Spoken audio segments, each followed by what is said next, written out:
அந்த நேர்களே, கடந்த ஒரு வார காலமாக உலகம் முழுவதும் நெதன்ஸை தேடிக்கொண்டிருக்கு இல்லையா? ஒரு தாக்குதல் தொடுக்கப்பட்டதுன்னு ஈரான் அதை பத்தி சொல்லிச்சு இல்லையா? அது உண்மைதானாம். அவருடைய வீடு மிகப்பெரிய சேதத்துக்குள்ளாக்கப்பட்டிருக்குது. மற்றும் தேசிய பாதுகாப்பு அமைச்சர் மிகப்பெரிய ஒரு இனவாதி பென்க்விர் அவருடைய வீடும் 2 பேரையும் குறிவைத்து அடிக்கப்பட்டிருக்குது. இது கடந்த ஒரு வார காலமாக இந்த செய்தி ஈராங்காரம் பொலிஸ்டர் அப்படின்னு சொன்னோம் இல்லையா? அது உண்மை என்று முன்னாள் அமெரிக்க மெரைன் காப்ஸ் உளவுத்துறை அதிகாரியும் ஐக்கிய நாடுகள் சபையின் ஆயுத ஆய்வாளருமான ஸ்கட் ரிச்சர்ட்ஸ் சவுத் வழங்கிய த சாசன்ஸ் எக்ஸ்பர்ட் நிகழ்ச்சியில பங்கேற்ற போது உத்தியபூர்வமாக சொல்லி இருக்கின்றார். தாக்குதல் செய்யப்பட்டது உண்மை, ஆனால் இவங்க அன்று இருந்தாங்களா காயப்பட்டாங்களான்னு இன்னும் தெரியாது. ஆனால் ஒரு வீடியோ ஒன்று வெளியாயிடுச்சு.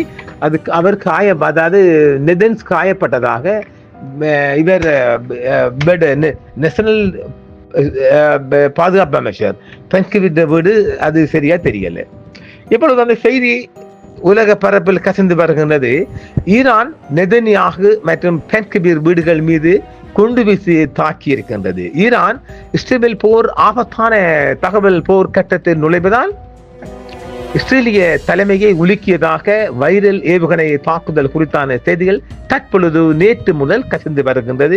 இன்றைய புதன்கிழமை செய்தியாக இஸ்ரேல் பிரதமர் பெஞ்சமின் நெதன்யாகு மற்றும் தேசிய பாதுகாப்பு அமைச்சர் இடாமர் பென்க்விர் ஆகியோரின் வீடுகள் மீது ஈரானிய ஏவுகணை தாக்குதல்கள் நடத்தப்பட்டதாக கூறப்படும் வைரல்கள் ஆன்லைன் கூற்றுக்கள் மற்றும் உலகளாகிய ஆய்வை தூண்டியிருக்கின்ற நிலையில் ஆய்வாளர்கள் ஈரான் இஸ்ரேல் மோதல் தகவல் போர்க்களத்தில் பெரிய முறையில் தொடர்ச்சியாக பரவி வருகின்றது.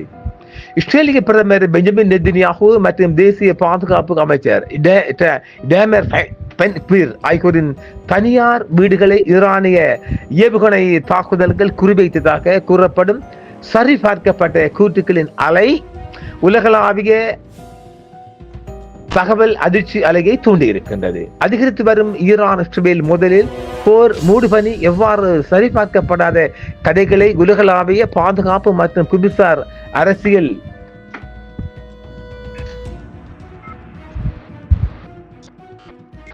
வலை அமைப்புகளில் பரவும் மூலோபாய சமிச்சைகளை விரைவாக மாற்றும் என்பதை அம்பலப்படுத்தி உள்ளது. முன்னாள் அமெரிக்க மரைன் காப்ஸ் உளவுத்துறை அதிகாரியும் ஐக்கிய நாடுகள் சபையின் ஆயுத ஆய்வாளருமான ஸ்காட் ரைட்டர் இவர் அடிக்கடி சில கொஞ்சம் சர்ச்சையான உண்மை செய்திகளை வெளிவாக்கி வருகின்றார். அண்மை செய்தி மறு செய்தியாக தந்திருக்கிறார். ரிகான்ஸ் தொகுத்து வழங்கிய த கான்சென்ஸ் எக்ஸ்பர்ட் நிகழ்ச்சியில் பங்கேற்ற போது ஈரானிய ஏவுகணை தாக்குதல்கள் நெதன்யாகு மற்றும் பென்க்விர் ஆகியோரின் வீடுகளை தாக்கியதாக வலியுறுத்தியை தொடர்ந்து இந்த குற்றச்சாட்டுகள் வலுப்பெற்றன. இந்த கூற்றுகள் ஏற்கனவே புவிசார் அரசியல் மற்றும் பதற்றம் இராணுவ விரிவாக்க கதைகளால் நிறைவேற்றதாகவும் அவர் தெரிவித்திருக்கின்றார். இஸ்ரேலிய மற்றும் அமெரிக்க தற்காப்பு கட்டமைப்புகளை ஈரான் வெற்றிகரமாக செயலிழக்க செய்ததற்கான சான்றாக ரைட்டர் கூறப்படும் தாக்குதலை வடிவமைத்திருக்கின்றார். தெஹ்ரானில் ஏவுகணை திறன்கள் அமெரிக்க மற்றும் இஸ்ரேலிய பாதுகாப்புகளை குடர்களாகவும் செவிடர்களாகவும் ஆக்கியுள்ளன என்றும் கூறியிருக்கின்றார். இது இஸ்ரேலிய அதிகாரிகள் ஈரானிய அதிகாரிகள் மற்றும் சுவாதீன சரிபார்ப்பு வழிகள் இல்லாத போதிலும் மூலோபாய கவலையை அது அதிகரித்திருக்கின்றது. ஈரான் ஏன் நெதன்யாகு மற்றும் பென்க்விர் குடியிருப்புகளை குறிவைக்க முடியும் என்றும் இஸ்ரேலிய பிரதமர் பெஞ்சமின் நெதன்யாகு மற்றும் தேசிய பாதுகாப்பு அமைச்சர் இடாமர் பென்க்விர் ஆகியோரின் குடியிருப்புகளை ஈரான் கோட்பாட்டளவில் குறியீட்டு மூலோபாய இலக்குகளாக கருத முடியும் என்றும், ஏனெனில் இரு நபர்களும் தெஹ்ரானுக்கு எதிரான இஸ்ரேலின் இராணுவ பிரசாரத்தை வழிநடத்தும் மற்றும் நடந்து வரும் ஈரான் இஸ்ரேல் மோதலின் வழிபாட்டு கட்டமைப்பை வடிவமைக்கும் அரசியல் தலைமைத்துவ பிரதிநிதித்துவப்படுத்துகிறார்கள் என்றும், பெரிசா கெசலமன் இஸ்ரேலிய மற்றும் அமெரிக்க தாக்குதல்கள் ஈரானின் உச்ச தலைவர் அலி ஹெமனி மற்றும் பல மூத்த இராணுவ அதிகாரிகளை போரின் தொடக்க கட்டத்தில் கொண்டதாக கூறப்படும் பழிவாங்கும் இயக்கவியலில் இத்தகைய இலக்கு வைப்பதற்கான தர்க்கம் வேரூன்றி இருக்கும். இது ஈரானின் தலைமைத்துவ கட்டமைப்பை அகற்றுவதை நோக்கமாக கொண்ட ஒரு முன்னோடி இல்லாத நடவடிக்கையாகும் என்றும் அவர் தெரிவித்திருக்கின்றார். ஈரானுக்கு எதிராக இஸ்ரேலிய ராணுவ நடவடிக்கையில் வழிநடத்தும் மத்திய அரசுகள் அதிகாரமாக நெதன்யாகு இஸ்லாமிய குடியரசின் உயிர் வாழ்விற்கும் அதன் பிராந்திய ராணுவ நிலைப்பாட்டுக்கும் அச்சுறுத்தலாக டெஹ்ரான் கருதும் பிரசாரத்தின் ஒரு மூலோபாய அடையாளத்தை பிரதிநிதித்துவப்படுத்தவும் சொல்கிறார்.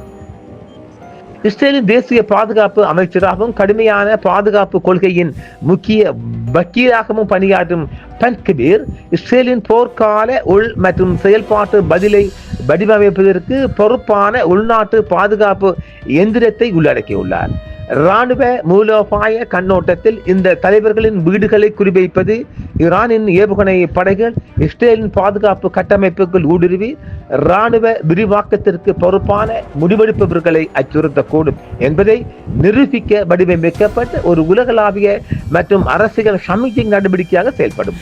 இத்தகைய நடவடிக்கை ஈரான் தனது சொந்த அரசியல் மற்றும் இராணுவ வரிசைக்குள் இழப்புகளை சந்தித்தாலும் இஸ்ரேலிய தலைமையின் மீதும் மூலோபாய செலவுகளை சுமத்தும் திறனை தக்க வைத்துக் கொண்டுள்ளது என்பதையும் பிராந்திய உள்நாட்டு பார்வையாளருக்கு தெரிவித்திருக்கிறது.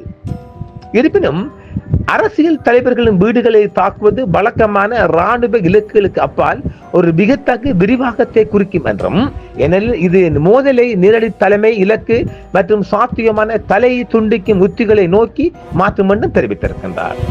தற்போது ஈரானிய ஏவுகணைகள் நெதன்யாகு மற்றும் பென் கிபீரின் வீடுகளை தாக்கியதாக பரவலாக பரவி வரும் கூற்றுக்கள் சரிபார்க்கப்பட்ட போதிலும், அதாவது உறுதிப்படுத்தப்பட்ட போர்க்கால நிகழ்வுகளாக அல்லாமல் ஈரான் இஸ்ரேல் மோதலை சுற்றியுள்ள பரந்த போர் மூடிபனிக்குள் அமைந்திருக்கின்றது. ஆயினும் கூட இஸ்ரேல் பாதுகாப்பு தொடர்பான அறிக்கையிடல் மீது கடுமையான இராணுவ தணிக்கை ஆட்சியை பராமரித்தது என்றும், இதன் கீழ் நாட்டிற்கும் செயல்படும் உள்நாட்டு மற்றும் சர்வதேச ஊடகங்கள் தாக்குதல்கள், மூலோபாய கட்டமைப்பு சேதம் அல்லது முக்கியமான தேசிய பாதுகாப்பு முன்னேற்றங்கள் பற்றிய தகவல்களை வெளியிடுவதற்கு முன்பு தணிக்கை வழிகாட்டலுக்கு இணங்க வேண்டும் என்று சொல்லுகின்றனர். அதாவது தணிக்கை இருக்கின்ற உள்ளுக்குள்ள தணிக்கை செய்தி வார்த்தாலே விளையாடு. ஆனால் இந்த செய்தியை அறிகின்ற போது நெதன்ஸ் காயப்பட்டிருப்பதாகவே பெரிய செய்திகள் சொல்லுகின்றது. இத்தகைய தகவல் கட்டுப்பாடுகள் இஸ்ரேலிய அதிகாரிகள் ஏவுகணை தாக்குதல்கள் அல்லது இராணுவ சம்பவங்கள் தொடர்பான செயல்பாட்டு விவரங்களை பொதுவில் வெளியிடுவதை கட்டுப்படுத்த உதவுகின்றன.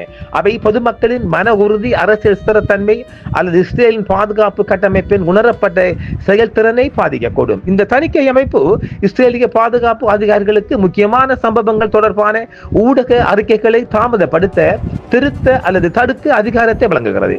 இதன் மூலம் தகவல் இடைவெளிகளை உருவாக்குகிறது. இந்த மோதல்களின் போது உலகளாவிய டிஜிட்டல் மீடியா சுற்றுச்சூழல் அமைப்புகளில் ஊகங்கள் தவறான தகவல்களை தூண்டும் மற்றும் விரைவாக பரவக்கூடும் என்றும் சொல்லப்படுவதால் உண்மைகளை வெளிக்காட்ட வேண்டிய தேவை இஸ்ரேலுக்கு இருக்கு என்றும் சொல்கின்றார்.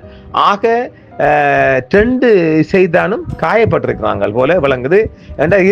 இதுவரைக்கும் நெதன்ஸ் வெளியில் வந்து பேச வரவில்லை என்பதால் நாம் அண்மையில் ஒரு வீடியோ பார்த்திருந்தோம். அவர் காயப்பட்டிருக்கின்றார். அந்த வீடியோ நான் இப்போது தர முடியவில்லை, பார்க்கலாம் வீடியோ இருந்தால்.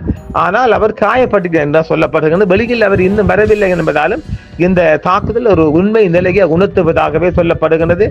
ஜஸ்ட் மிஸ்ஸிங் செகண்ட்ஸை தான் பார்க்கலாம். மற்றும் ஒரு காணொளி சந்திப்போம் நேயர்களே. என்றும் உங்களுடன் சன்ரைஸ் இந்தியா டிவி சப்ஸ்கிரைப் பண்ணுங்கள், பெல் பட்டனையும் கிளிக் செய்யுங்கள். உங்கள் ஆதரவே எங்கள் சேவை. ஆதரவு தாருங்கள், அரவணைப்போம்.